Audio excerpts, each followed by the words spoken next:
so much for being here. It's so beautiful, and it's so touching to think of my books falling to pieces in saunas, which you'd better not get a Kindle, because they're very expensive to replace, and if you're that bad with your things. So I'm going to read a poem called May, because we never really got May, did we, this year? Not around here, anyway. We were sort of underwater for May. So I know it's June, but this is May. Kindergarten. There was a cherry tree planted outside the classroom, a little brass plaque in dirt. In May, it shrieked into blossom, and I thought, we've planted this tree in his memory meant that although this child who'd come before us had already been dead for years, there was still somehow a final tree they'd managed to place forever in his head. In May, it burst into pastel flames, or the tips of the fingers of a resurrected child. 1947 to 1953. We've planted this tree in his memory. Oh, what would it be like, I wondered then, to have that thing explode each year for a week into blossom in your head, so long after you were dead? And now, each May, when I close my eyes and see all of them again, file out of darkness in their black clothes, into sun poured all over a parking lot radiant with chrome, like a branch of involuntary, perennial screaming light in my memory, I know. My son, I'm happy to say, has many interests and has been on many adventures. And right now, hopefully, at least that's where they said they were going. They're on a boat in the Gulf of Mexico, snorkeling around Coral Reef. But for a while, he was obsessed with the Civil War, just completely obsessed with it, in uniform, 24/7, and just knew everything about the Civil War. We thought maybe he'd been reincarnated, and we took him, little spoiled boy he is. We took him, of course, to Gettysburg to see where all of the events of his interest took place, and this is about that trip at Gettysburg. The one I love stands at the edge of a wheat field, wearing a blue cap, holding a plastic musket in his hands. The one I love does a goofy dance at Devil's Den, mans a cannon, waves at me from a hill. He dips his foot into Bloody Run. The sepia dream of his dead body is pulled by the water over the rocks. And I am the shadow of a stranger taking his picture, laid out like so much black drapery on the pavement. Is there some better explanation? Was there some other mossy, meandering path we might have taken to this place through time and space? Why is it that where my heart should be, there's a small, bright horse instead? While I was simply standing over there by a stone, waiting, did an old woman run her bony hand through my hair and leave this gray ribbon there? The one I love leans up against a fence and then pretends to be shot. He opens his eyes wide and grabs his chest, stumbles backwards, falls gracefully into the grass, where he lies for a long time holding the sun in his arms. I take another picture there. The worms beneath him make the burden of the earth seem light enough to bear. And still, inside me, I believe I carry the pond where the injured swans have come to flock. I believe I hold inside me the lake into which the beautiful, armless mortals wish to wade. I am, after all, their executioner and their creator, being, as I am, their mother. Were they gods who came to earth to die and suffer, I wonder, or boys who died and turned to gods? The one I love needs sunblock, I think, too late, and perhaps a bottle of water. But now I have no idea where we are.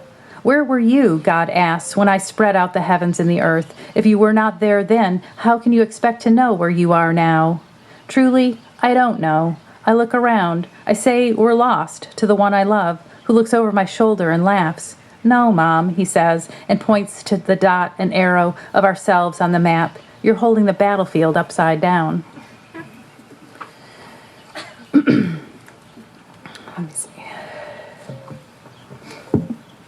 I live in Chelsea, and I try pretty religiously to go to the Chelsea gym. So many things have happened to me there. Most of them would not make interesting poems, dropping 15-pound weight on my foot, that sort of thing. But this was, I had a pair of raggedy old boots. In the poem, I call them shoes, but they really were raggedy old boots. And I left them in the locker room. No reason to lock them up, and I just left them there, and someone stole them. And I'm pretty sure I know who stole them, too, and she did not need my boots, and she never wore them again, and we were pretty much the only women left. It was late. It was just a very odd thing to do, and I puzzled about it for a long time, and I wrote this poem, Stolen Shoes, for the woman who stole my shoes from the locker room at the gym. And they couldn't possibly, how could they, what were the chances they fit? Did she try them on before she stole them? Had she been eyeing them for a while? So for the woman who stole my shoes from the locker room at the gym, there's blood within the shoe. The shoe's too small for you. Such is the message in the cleft of the devil's foot, in the shrine piled high with sandals and pumps, in the shameless laughter of the younger women at Starbucks, leaning back, swinging their legs, full of foam, their cups.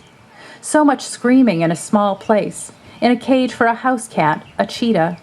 There's too much room in the shoe's too big for you. The fish flopping in a bucket, waddling through the orange grove, a wounded duck. So much screaming in that freedom, butterfly on a windshield, clinging to a breeze. But, listen, I too stole something once, only to stuff it in the trash. Together, me and you, thieves in one another's shoes at last. Or, better yet, have we become one another now, running barefoot through the grass, the mystical, final physics of that? As I'm sure some of you would be able to articulate better than I just hear these things and then I sort of spin them into something else. They have discovered, I think, some believe they have discovered the little place in the brain where we experience pleasure. And they can turn it on so you're experiencing pleasure all the time, or they can turn it off and nothing makes you happy, I guess. This is about it. This is the pleasure center. It was tucked for us into the hypothalamus. Thank you, our lopped-off heads rolling all around the earth. Thank you, radio, movies, booze. And thank you, too, racquetball court, video game, throbbing bass in the car at the stoplight as it pulls up next to ours. Little fragment of a magnet. Shrapnel in the attic, child on a bike, old woman on her knees beneath a suffering Jesus, adult superstore next exit. All of it crammed into a thing the size of a tadpole's eye, that terrifying tininess, thrilling, flickering, wet, space and time writhing around in a bit of slippery shining. God decided to stick that in our minds. And even the miniature golf course on fire, the fatal dune buggy ride, the smell of some teenage girl's menthol cigarette, the whole amusement park and the cotton candy, that pink and painful sweetness beside you on the seat of some roller coaster silhouette in the pinwheeling sun as it sets. We were perfect test subjects for this. As God is my witness, I woke one morning when I was 7 to find the most unhappy man I've ever known, laughing in his pajamas. What are you laughing about? I asked him, and he said, I don't know. Recently up at Bear River, where we had a wonderful time, a bunch of my students and I, we're all kind of around the same age, and we just started talking about how all of our memories of our parents and all of our relatives smoking cigarettes constantly, which is, I think luckily a kind of a thing of the past, and just how unconcerned anyone was or would have been about blowing smoke in your face. You would have been the pain in the butt saying, please don't blow smoke in my face. And then I was telling them and I was remembering that when I was in 5th grade for about a solid year, I had a cough. I just kept coughing and coughing. And maybe I seemed like a nervous person or something because the doctors all said, it was a nervous cough. Not that she lives in a small house full of smoke. She's just got a nervous problem. So anyway, this is about then. And, being in the backseat, I don't know, maybe you came from better families or higher class of people or something, but, being in the back seat of the car with the windows rolled up while both my parents chain smoked in the front, I'd, unroll the window a little bit. Shut that window. It's 5 degrees outside. Yes, Mommy. So anyway, this is about this. It's called Cigarettes. Back then, we smoked them. In every family photo, someone's smoking. Such ashes, such sarcasm, the jokes that once made loved ones who are dead now laugh and laugh. Cigarette in hand, standing glamorously at the mantel, the fire glowing ahead and behind, and all the little glasses, and the snow outside, filling up the bird baths, the open graves, the eyes.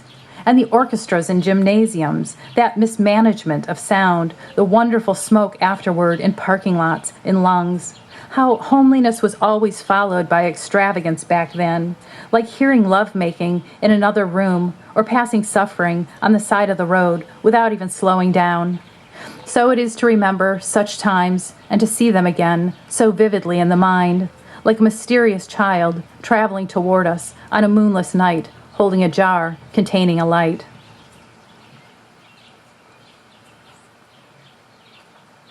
I'm going to read some quite new poems. Well, you all know, I'm sure, most of you do, or you will, when he reads that Keith is a birder and my husband is as well. And under their influence and the influences of the birders I've been around, I've got a list with 4 birds on it. But I'm getting there, So I've been out with the binoculars and my husband, and that's what this poem is about. And if it works out, it could be a whole genre of new depressing poetry because I don't know why birding depresses me too. But it does. So this is called Binoculars. This bird on the other side of my binoculars, the cold life light around its mind, which was never meant to be seen this clearly by a human being, still standing decades later in a corridor, crying, having run from the room unable to watch my mother die. So there she is instead for the rest of my life, this bird. My husband says it is a flicker, pretending not to be staring straight back into my eye.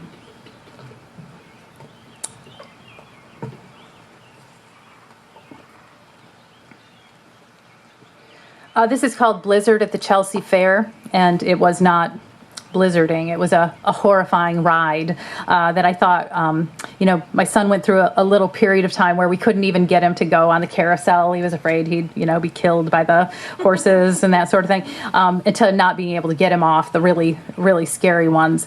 And this is about that. This ride was called the Blizzard. Too late, I decide I would chase him through the gate, unstrap him from that contraption and pull him back. But it's already begun. The fans and the lights, the whole thing rising from its platform, and by God, she's a brick house being sung sotto voce from the great beyond. Still, for a minute, watching the rickety thrill of their blizzard, I would be the happiest woman who ever lived if my son weren't in it. Then I catch a glimpse of him blur by with what appears to be a smile, little molecular smear going somewhere, already been. But when I try to wave at him, I find I'm frozen in time, and also I'm an entire flock of birds being buffeted wildly around in the wind. I have avoided disastrous statistics all my life until this minute. More than once, the shadow of some enormous machine has rolled right over me, and I always walked away unscathed. God, the sloppy, temporary jobs I've done, the promises broken blithely, the revealing dress I wore to the funeral of my mother. Satan winks at me. He knows I'm thinking, give me back my boy, and for whatever it's worth, you can have my soul. Mom, he says, touching my shoulder when the whole thing's over, there's something on your skin. I have yet to decide if it's tears or sweat or blood or just more skin when he says, Mom, I want to go again.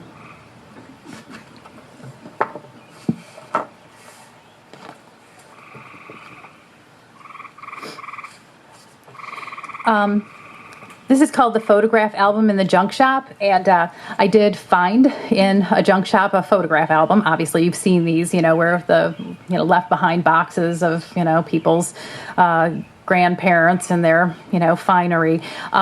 But this was fairly recent. I mean, this was from the 70s. This seemed like a little early to have been, everybody involved with this photograph album had been, were gone and it sold it to a junk shop. But that was inspiring. So I went through it, and all the family holidays were there, and the pets and everything. And I didn't buy it. What would you do with it? But I looked at it all, and I wrote this. We are all the same, it claims. this forgotten couple kissing before the Christmas tree. In a year, they will be holding the Christ child between them, whose name they wish us to believe is Jim. Someone with a wheel, a girl in a purple dress, squinting, a wolf rolling in ashes, a cake bearing the Christ child's name, the waterfall at the center of every life, spewing foam and beauty onto the boats below. And also the canyon into which we'll slip. What is that on the rocks below? The whole damn picnic? And the shadow of that terrible animal with horns at every petting zoo, and the Christ child in a costume smoking cigarettes, the poisonous brambles in bloom on a chain-link fence. A fat man pretends to fly, a blonde woman laughs at a hand, the scoreboard, the lawn moan, the family cat. Here it is acceptance, here malice. And beside them all, there is Grandma in a chair, staring at the future as she tells a story without moving her lips. It is a story to which the family doesn't listen because they're too busy doing what families do, and because it can't be true. And still, her face waits on every page like an axe left behind on the moon.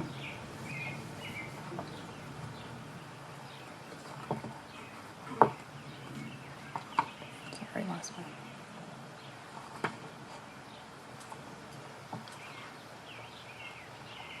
The inner workings. This afternoon, my son tore his shorts climbing a barbed wire fence. Holy Toledo, I said, when he crashed back through the cornstalks with half of his shorts gone.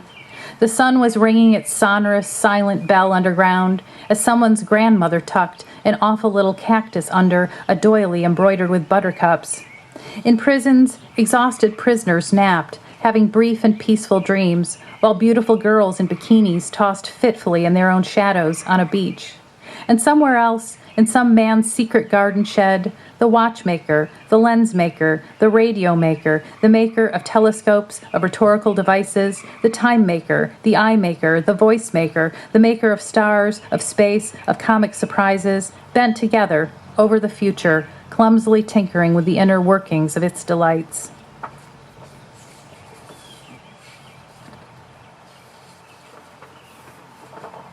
This is another sort of old photograph poem, but in this one I'd been looking at some photos from my childhood and realizing that for the first time after, now that that I have a 15-year-old and have been through, motherhood and toddlerhood and everything, that I kind of get why all the women in all the photos in my family, although they're surrounded by their loved ones and their husband's arms are around them, then they're smiling. They look bitter.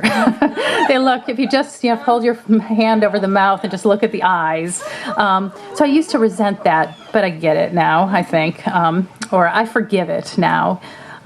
At the end of the text, a small bestial form. That comes from, I was looking at the Cloisters books of the Apocalypse, and some of the illustrated pages are just called by some feature they have, and this one was called, at the end of the text, a small bestial form, and at the end of the text there was just a hideous little, cute but hideous little thing been drawn by some mischievous monk or something. This is the glimpse of the God you were never supposed to get, like the fox slipping into the thicket, like the thief in the night outside the window, the cool gray dorsal fin in the distance, invisible mountain briefly visible through the mist, formed of love and guilt. And the stranger's face hidden in the family picture, the one imagining her freedom, like the butterfly blown against the fence in her best yellow dress by the softest breeze of summer. To have loved and to have suffered, to have waited for nothing and for nothing to have come. And the water like sleek black fur combed back that afternoon. The young lovers rowed a boat, the boy reeled in a fish, the husband smiled, raising a toast, while the children grew anxious for dinner, while something struggled under it, bound by ropes, and the warm milk dribbled down the sick man's chin, and the wife, the mother, the daughter, the hostess, and those few people on earth she ever wished were dead were the ones she loved the most. Things that have changed since you died. We can talk to one another on telephones, in banks, in cars, in line. No more sitting on the floor, attached to a cord, while everybody listens. No more waiting outside the booth, in the cold, fingering a dime. We send each other mail without stamps, watch television without antennas, wear seatbelts, smoke less, and never on a bus, never in the lobby while we're waiting for the lawyer to call on us. Nowhere now a typewriter ribbon. Quaintly the record albums scratch and spin. Our groceries scanned, pump our own gas, take off our shoes before boarding our plane. Those towers gone, and Pluto's no longer a planet. Forget it. I could go on, but you're still dead, and nothing's any different.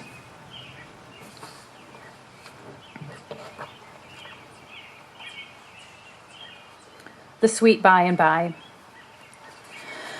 There is a place at the center of the earth where the dim rooms of our ancestors flicker.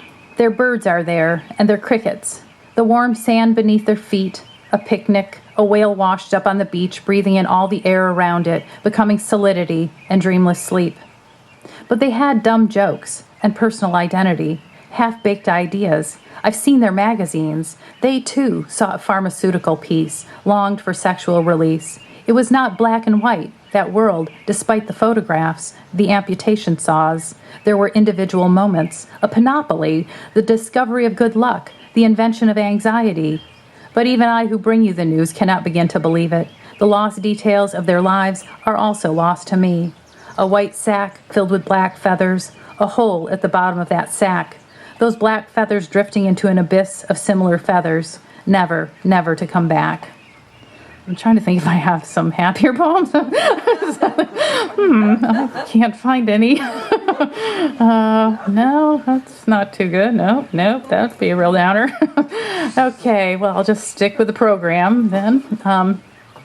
This is a happy poem. Although it's called The Light of the Earth is Extinguished, there's a happy ending. And so I'm going to read this poem and one more.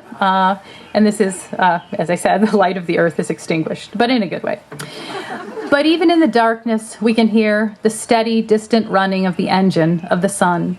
We can still imagine our mother wearing brilliant colors, bending over our crib, and that blanket of matted leaves, the black oblivion of the past in the memory of a dead man, like hope to us, like some talk of love and lunch in a hospital parking lot, like closing our eyes in the back seat as the grown-ups drive on, deeper into the forest, through the valley, across the desert, into the soft shaft of the mountain opening for us.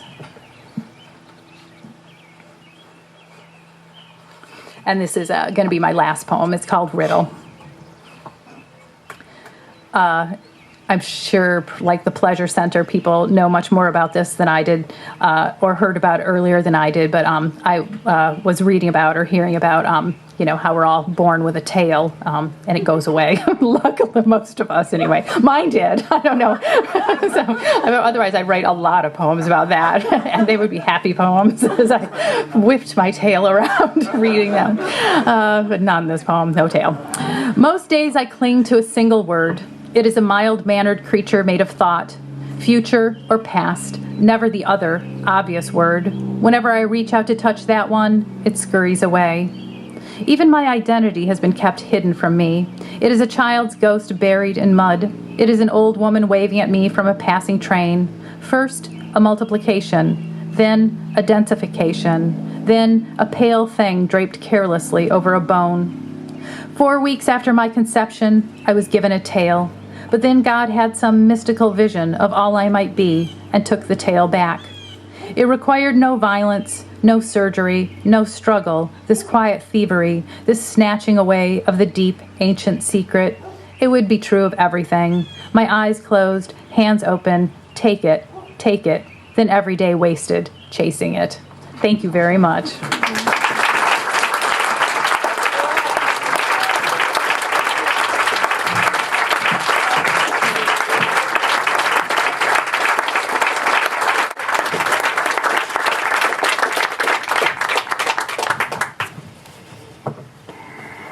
Sarah's been gone for a while. She doesn't know that I've gotten to the point in my old man's life that I regularly break down and cry. So, now that she's got me going here, I'll just struggle to get through. I thought that I would read just a couple of really old things for particular reasons. A few weeks back, I had the I guess good fortune, although it was puzzling. A poem of mine in about 37 minutes went all around the internet. And then it went poof and was gone. It was amazing. It happened on May 21st, and the title of my old poem that I wrote 30 years ago was called Guilty at the Rapture. All things good would rise into air, pulled from dirt and sky, from cars left driverless below, slamming into trees. That would be my first clue. On my ride home from the river, burning on my gold Schwinn and sucking hard on a mint to smother the newspaper cigarette I'd just smoked in a stand of scrub willow, I would have to dodge machines abandoned by vanished Christians, glorified while driving home from work after centuries of trial. I would know a final loneliness before I screamed through the back door and found supper smoldering over gas. My parents gone, even my sister, only a hair less guilty, called to her celestial chorus.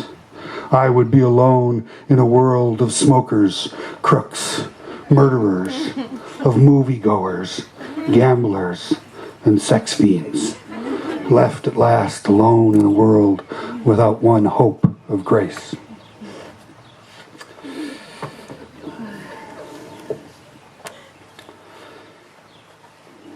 It actually happened, and we were all transported, and this is heaven. So, I'm going to read a poem because I didn't know that Sarah still. I put it on my list because I remembered Sarah liking this poem, and I didn't know that she still taught this book. So I'm going to read this poem called Bear Stories from this book, so this poem's 20 years old, and you know when you're doing things, and particularly sort of you're out there going to work every day and punching a time clock in a bookstore, and when somebody really smart and hip likes what you write, it's kind of like affirmation. And Sarah liked this in 1995, so it kind of said, oh well, it's not too bad. So I'm gonna read you this one. It's in prose. It's called Bear Stories. There are 5 of them. I like to think that they start in one place and end up in another, but all stories of bears. 1. Stanley Stewart's aunt read about it in the Calgary paper. A tourist from the States wanted to take his daughter's picture with the black bears at Banff. He coated her hands with honey. He stepped back. The child reached toward the bears like her father told her to do, and he snapped a picture of a bear eating his daughter's hands. 2. Never run from a grizzly, old John told me. They'll beat you every time. You can try to climb a tree, but any tree you can climb, a grizzly can too. He'll just walk up it like a ladder. Nope, the best thing to do is just stand there and try to get up a big gob of spit in your mouth. Just before a grizzly gets you, he'll stand on his back legs and roar. This is your only chance. When he roars, take that gob of spit and spit it right into his mouth.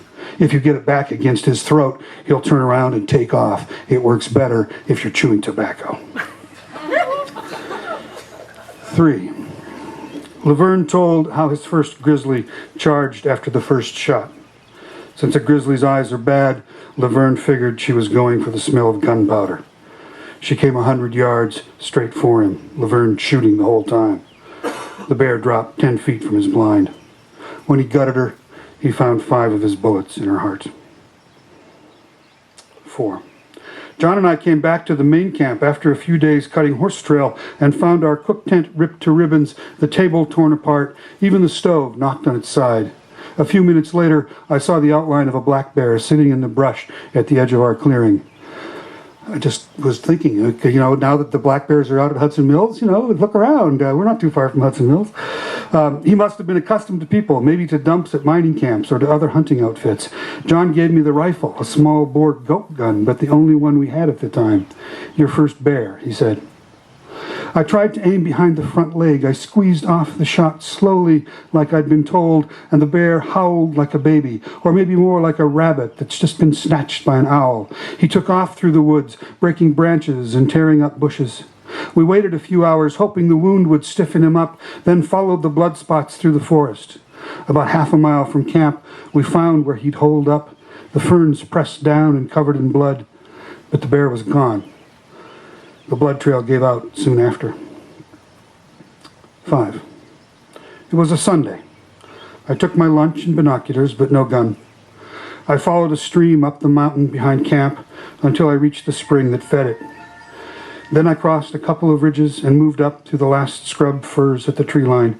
I kept climbing. The only things growing up there were small mountain blueberries. They were ripe and close to the ground. I knelt down and ate them, picking each berry carefully and wiping off the dust of the mountain. I continued climbing until I reached the last high ridge. I sat there, ate my lunch, and looked out over the hills and forest below me.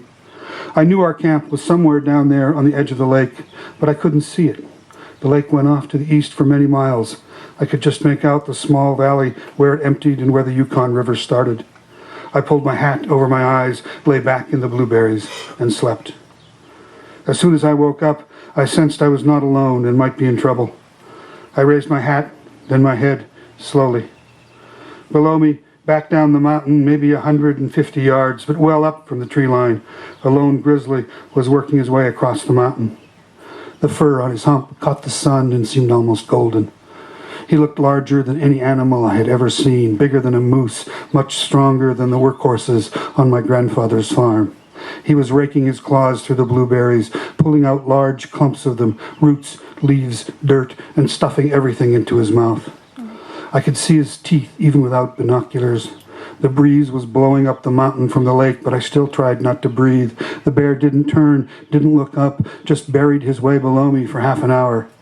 After he disappeared around a far ridge, I lay, half afraid and without moving, at least an hour longer.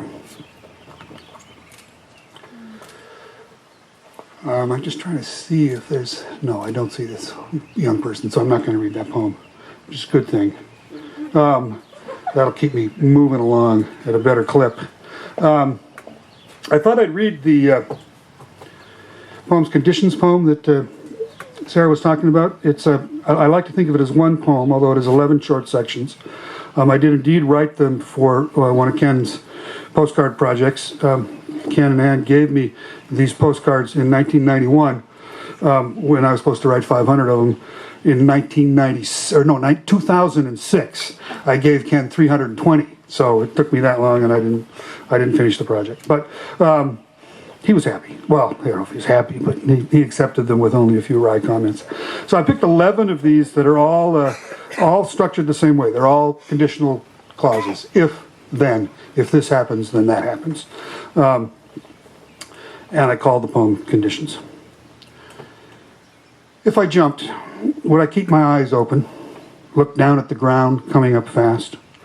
Or would I close them, feel nothing but the wind rush past my ears, blowing out loose strands of hair? If I'd gone bad, and I could have, and if I'd survived, which is less certain, I would be fatter, hairier, dirtier, I'd be loud in public places, I'd be drunk by 8 and act as if the world loved only me. If I'd chosen to live like my friend Steve, I might be eulogized by a farmer who would tell the congregation how I drove out to the back field behind the woods through grass taller than my car one early fall morning just to talk. If I touched the sap on the spruce out back and left a print or a bit of fingernail, some loose skin, it might settle, harden until the tree dies, compress, become stone, get carried away by new rivers or unimaginable explosions, and a different being in a different world might find it millions of years from now and polish it for a piece of amber jewelry to decorate a child's bracelet or the collar for some new pet. If the offering we made to Pele, volcano goddess at the edge of Halemaumau on Kilauea, a small cairn and tobacco from a broken cigarette, doesn't work, well, the piece of lava only 1 inch by 2 from a recent flow, 1984, I think, that sits now with other stones in a basket on top of our television, bring bad luck, or worse yet, start glowing some quiet evening, calling up its brothers and sisters from the Earth's hot core to join in a Midwestern fire. If the world becomes so bright we can't see the stars, will they become stories like mythical wars or old gods? Or will we, all of us, the whole world, planned festivals, say 6 hours long, on the 6th new moon of each bright year, when we turn off all our lights, every single bulb, and dance quietly beneath temporary stars. If Bill died, which has not happened, at least not yet, I would be upset, probably. I'd cry, would have trouble sleeping for days, because I wouldn't have told him that of my memories, one of the best is staying up too late in Greece, Olympia, drinking ouzo, Bill, Christine, me, and arguing all night about apocalypse, explosions, the end of the world. Bill was certain it would happen soon, maybe on the coming bright Peloponnesian morning, and I wasn't so sure, thought we might bumble through some millennia still, when a tired Englishman knocked on our door, said, "Yes, I'm really fascinated. I'm enjoying every word, every word." If all this longing for the end of the world, the end of time, whatever, is just a psychological quirk, a head trick, and crumpled pages from Shakespeare never do blow across a dry and lifeless planet, what will happen? Just the same old worries about feeding the children, washing dishes, mortgage payments. And what will we do if it rains? If I forget everything when I'm old, my wife, my daughter, all the years of work and travel, what will remain? One day, perhaps, when I sat with my friend Dave, and he's already many years gone, below the walls at Carcassonne, and we ate bread and cheese and sausage that we sliced with a jackknife. My friend cut his finger, and we saw a dead rat in the grass. If I sat in one place long enough, looking out, not in, I would see many things, not everything, but what came would be its own adventure. Cement cracking under the slow pressure of weeds, children growing, and the birds, of course, coming and going, flying over, or picking bugs from my tolls. If I had the tongues of angels, what would I say? I do this, I do that. Here's my family, here's my house, here's how I get my living. Occasionally, days come when there's nothing better in this expanding universe than cherry cobbler. If I see my daughter in the daylight world as I saw her in my dream, grown, smiling and ruddy, standing in a corral, holding reins, her hair wind-blown, will it be enough?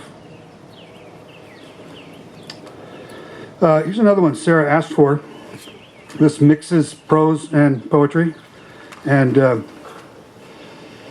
when you stick around a certain number of time around universities and there's certain patterns of things that you say, and there are lots of people here who've sat in these rooms and said these same things. It's like, oh, that's so boring. We've heard that 100 times. Why'd you write that? And sometimes when it goes like, heard that 100 times, oh yeah, well, I want to write about that. You heard about it 100 times. I mean, everybody's sick of, the little game about the names of groups gathering of animals and birds and the murder of crows, right? We've all heard that, a murder of crows, woo! But I decided I wanted to write about that, and I wrote about it in both prose and verse. So this is a little thing that sticks both of them together, prose and verses in the middle. I think it'll be clear when I change from one to the other. If you were counting syllables, it would be, but hopefully you won't be doing that. So this, and it's I'm using it is the old Haibun form of Basho, the Japanese master, but as particularly in my mind were some poems by Gary Snyder in his book Danger on Peaks. This is called This Fall's Murder, after Snyder. For a couple of weeks in the fall, crows gather in the black oaks that grow in and around our backyard. They come in after their days picking apart roadkill or hamburger buns by the dumpster behind the Burger King on Stadium. They arrive in late afternoon and stay in the tops of trees, skittish, their shit hitting the downed leaves like an irregular rainstorm. By nightfall, they fly off to join the larger gatherings, the kind that get written up in the local paper. 10,000 crows in the St. Thomas Cemetery, 15,000 crows by Angel Hall create hazard on sidewalk. My daughter thinks I'm insane when I go out my back door clapping and yelling, "Hoo, hoo, hoo," as loud as I can, and the crows rise in a black swirl, squawking and circling. She thinks the neighbors might call the cops about the crazy guy running through the neighborhood, clapping at crows. I don't do it to get rid of them. They come back anyway and leave in their own good time. I don't think I do it to torture crows. I do it just because I like to see the group of them rise into the evening sky, noisy black against a gray sky. The crows are forming this fall's murder in our black oaks out back. Their droppings are smeared on the sidewalk in our car. When I clap and yell, they rise, squawk, and fly off, complaining. They circle back soon enough, settle in again, muttering incomprehensible syllables like demented old men. After I'd written those few lines, I sent them off to an old acquaintance, a man who'd lived and worked here for many years and who hated the place the whole time. As soon as he could, he retired and moved back to New England, where he is quite happy now, remembering his entire professional life as an exile in an ugly place among difficult people. I thought my lines had some affections for this place and its crows, but after reading them, my friend back east wrote, "Yes, that's how I remember the crows in your place. Here, our crows are sleek and beautiful." The little bit of verse in there was one of the first things I wrote in a little form that kept me occupied for a while, of 8-line poems, each of which had 9 syllables per line. But I got to stop saying that in public because it really makes me seem anal in some weird ways. I just thought I'd read you a few of these really short poems. The first one in this collection, which will be called Marginalia for a Natural History, and they're all poems, or many of the poems deal with things I've learned from the natural world. Many of them deal with things I spend the rest of my summer eavesdropping on field biologists at the university's biological station up just south of the bridge. Great job. It starts with the sense that people looking for Eden, and if I were the Lord God Almighty, which I may be, who knows, but I would not put Eden in the place where everybody's looking for it. I'd put it in the place where people were not looking for it, which is in the north. So this is dedicated to Pete and Judith Becker, who first took me to the northern Ontario anyway. Passage to Eden. Just to let you know that the true gate to paradise is on an island in a small lake, some far northern place, protected by 7 months of cold and ice, then 4 more of mosquitoes, black flies, armies of them, wolves and bear if you're feeling brave. A few of us know where it is, but we're not telling. A wonderful mammologist at U of M named Phil Myers, this is dedicated to him. He studied lots of things, but he's including studying the movement north of species of mice in Michigan. And we've reached the point in the last 30 years that the white-footed mouse has taken over all of the lower peninsula. The deer mouse has now been pushed north. And it hit me that this, of course, was a sign of global warming, but it wasn't melting ice caps, it wasn't a Northwest Passage open up, it was just a mouse. You know? So I call this is dedicated to Phil Myers, and it's called Not the Northwest Passage. Just the white-footed mouse, delicate and doe-eyed, only 25 grams of unrelenting passion pushing north, a few feet each generation, through duff on the forest floor, old logs or tunnels under deep snow, always north, attacking the necessary and impenetrable wall of cold. My daughter, who knows? You know, my daughter's lovely. Many of you know her, I know. And she was diagnosed a few years back with narcolepsy. Doesn't seem to affect her a whole lot, other than the fact that she will fall asleep in inappropriate places, inappropriate times. And she's been doing it all her life. Took us 16 years to figure out what was going on. She actually figured it out and told us. So here's a little one, My Daughter's Narcolepsy. Before we received the official diagnosis, we loved to recount her sleep episodes. My favorite, the Louvre, in front of those gigantic paintings David made celebrating the coronation of Josephine and Napoleon before the French nobles. My daughter drooled on the bench. You got to read this one only because we're outdoors, and I'm sure with all those wonderful red flowers over there on the other side of the koi pond, there are lots of hummingbirds around here. And they're probably nesting right behind us, although I haven't heard any. But I bet they're here. So here's 3 of these little short ones called a ruby-throated hummingbird triptych. The first one is dedicated to a guy named Dave Ewart, who is a field biologist with the Nature Conservancy, who works mostly on the Kirtland's warbler, but he knows a lot about hummingbirds and told me what they were doing when they did this little thing. And the third one is a memorial poem for an old teacher of mine, Native American poet named Kojiji.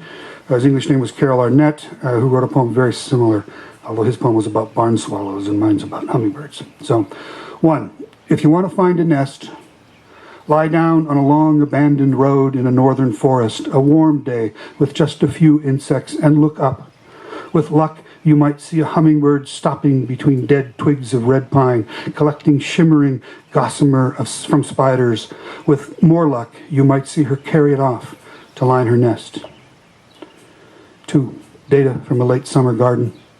Great spangled fritillary working the butterfly bush, long tongue probing the small white flowers, followed by a hummingbird, female, snaky tongue, preening pollen from her bill, frightened off by an imperious monarch nectaring lazily on pink blossoms of the neighboring plant.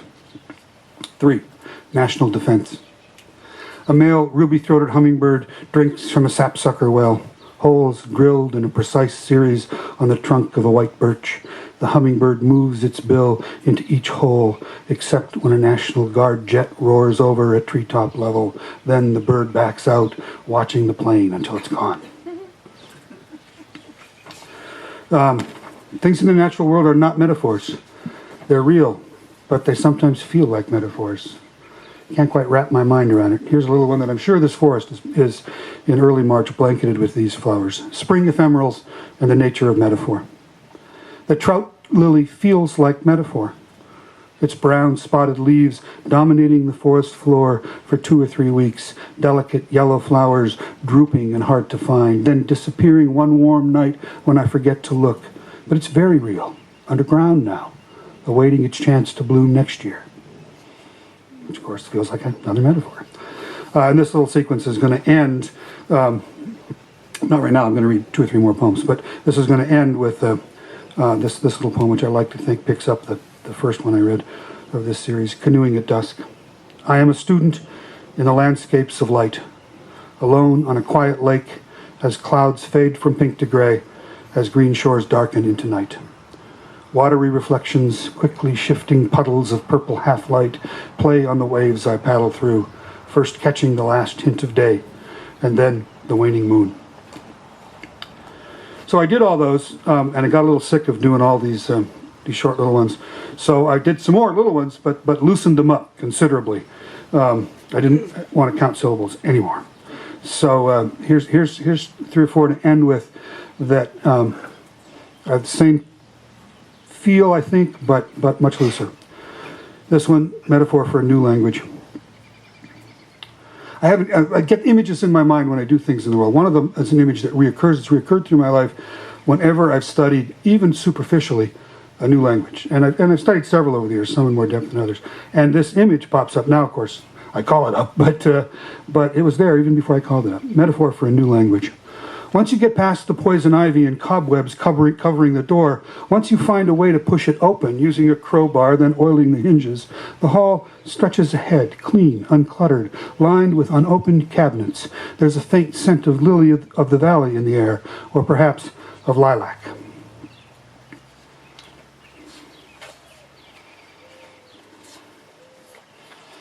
A couple poems where I now live vicariously through my child's life. When the girls arrived in Copenhagen and left the station near midnight, snow fell in soft piles on their hats and backpacks. No cars or people passed while they walked down the hushed streets. Through windows without blinds or curtains, they could see Danes bathed in blue television light, or quietly reading in uncluttered rooms small novels, perhaps, about 2 girls long ago walking through snow. A return. When she bent over the twins who were sleeping on the floor, I thought that the sadness and wisdom of her trip still clung to her, and hoped for the time that would arrive soon enough when she could be silly again, lovably ordinary, and I could look at her unafraid. And here's a little anecdote to end on. The Weaver. Now that her eyes are failing, the weaver visits an abandoned gravel pit in early May, just when bank swallows have returned to dig their burrows into the loose cliffs. She takes an old pillow fraying, about to split, filled with the white down of domesticated geese. She stands at the lip of the pit, rips into the pillow, and releases handfuls of white feathers into the drafts blowing up against her. The swallows swirl in, pluck feathers from the air, swoop close to pick the small ones that catch in the weaver's hair. Thank you.